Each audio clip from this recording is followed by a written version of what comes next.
அக்னி வசந்த பெருவிழா நடத்தி எங்கள் குவம் திரு முத்துமாரியம்மன் நாடகமன்றம் உரிமையாளர் திரு ராஜா அவர்கள் முன்னிலையில் இன்று நடத்தக்கூடிய நாடகம்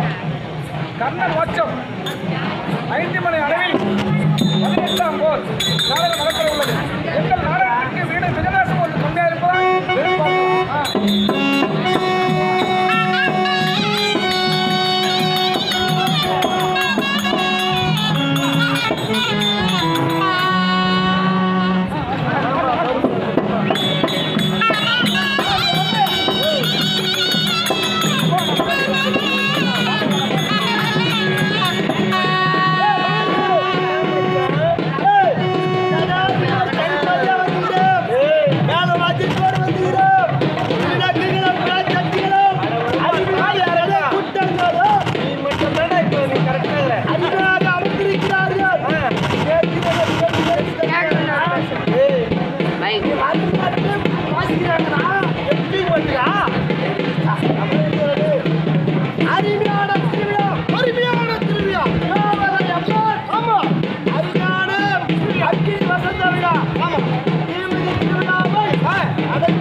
ஆமா